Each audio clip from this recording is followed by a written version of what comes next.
Welcome to this Animal Notebook Explainer. Today, we're unboxing the hard facts behind the ultimate apex predator. We're calling this one T-Rex Titan Awakens. And honestly, I am so excited to guide you through reconstructing this legendary monster from the fossil up. Let's get right into it.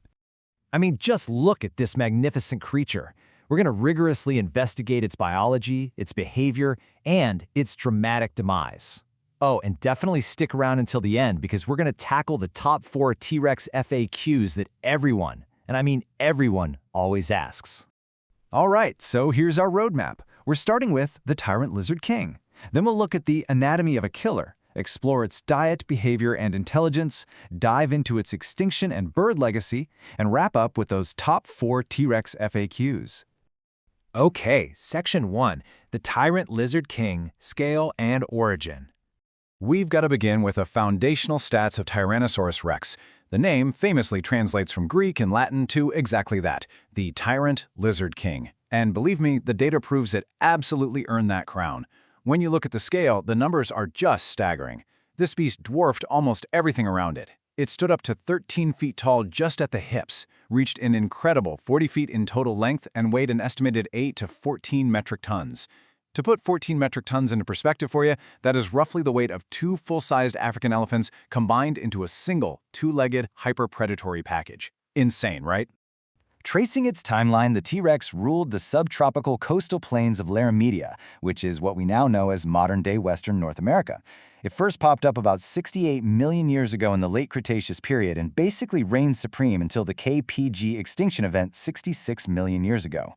But for us, well, the mystery remained buried until paleontologist Barnum Brown finally unearthed the first confirmed fossils in 1902. A few years later, in 1905, it was officially named by H.F. Osborn. Moving on to Section 2, Anatomy of a Killer, the Biological Weapon. Let's see how this physical build literally creates the ultimate biological weapon. Because the T-Rex wasn't just huge, it was highly specialized.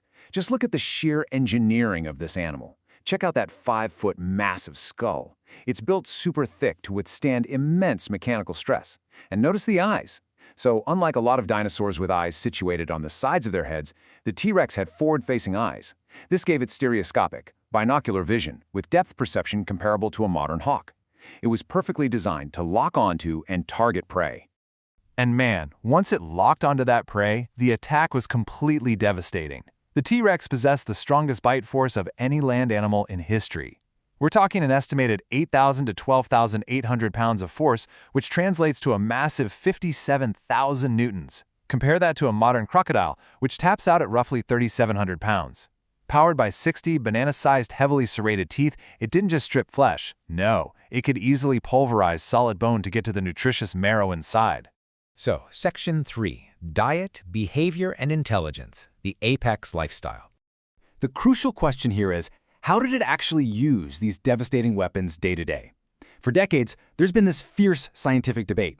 Was the T-Rex an active predator, or was it just a giant scavenger? Well, the current consensus is that it was likely a bit of both. As an active predator, it was a terrifying ambush hunter. It used its excellent inner ear structure for low-frequency hearing to literally track the rumbling footsteps of a Triceratops or Edmontosaurus.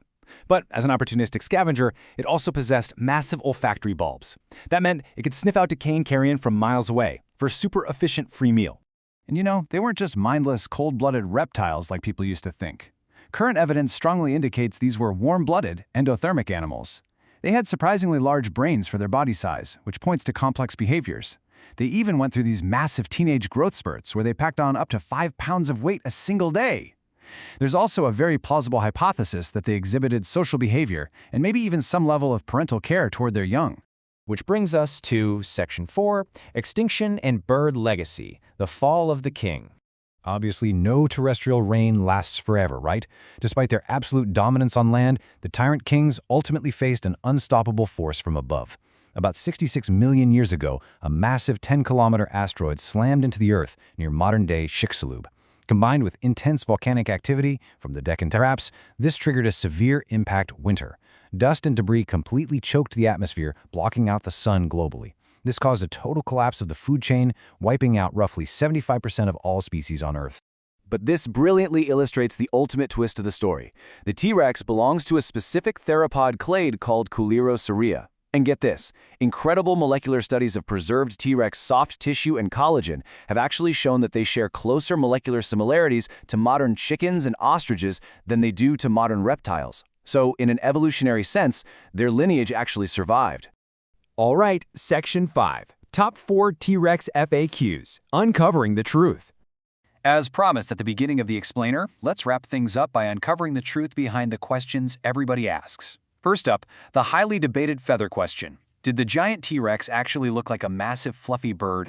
Well, the evidence points to a pretty fascinating middle ground. Research suggests that juveniles likely hatched with patches of fluffy feathers just to help stay warm while their bodies were still small. But as they grew into those multi-ton adults, retaining a full coat of feathers would have actually caused them to fatally overheat. So, adult T-Rexes were likely mostly scaly, shedding that youthful fluff to safely regulate their massive body temperature.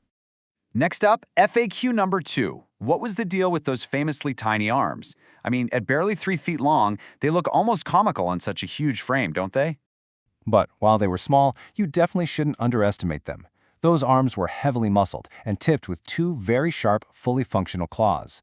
Paleontologists theorize they were far from useless. They likely helped grapple and hold struggling prey right up close to those crushing jaws. They might have also assisted in mating, or maybe they were simply used as leverage to help push that colossal 14-ton body off the ground after resting. Moving on to FAQ 3. What was their typical lifespan? Did these guys roam the Earth for a century? Actually, no. They lived life in the fast lane and died relatively young. By examining the growth rings in fossilized bones, scientists have figured out that most individuals maxed out at around 20 to 30 years of age. The oldest and one of the most remarkably complete skeletons ever found, famously named Sue, is estimated to have been only 28 to 33 years old at the time of her death. And finally, the ultimate survival question. How fast could a T-Rex run? Basically, could you outrun a charging T-Rex? Well, you'd likely have to be an Olympic sprinter to survive on foot, but it wasn't exactly the lightning-fast movie monster we sometimes see on the big screen. Their top speed is highly debated, landing somewhere between 12 and 25 miles per hour. Extreme high-speed running was incredibly unlikely because, quite frankly, its massive bulk prevented it from safely doing so. Think about it. If a 14-ton animal tripped at a high speed, the immense forces involved in the fall would be instantly fatal. Thank you so much for exploring this with me on Animal Notebook. Keep questioning, keep learning, and I really hope this explainer leaves you hungry for more structural truths from the fossil record.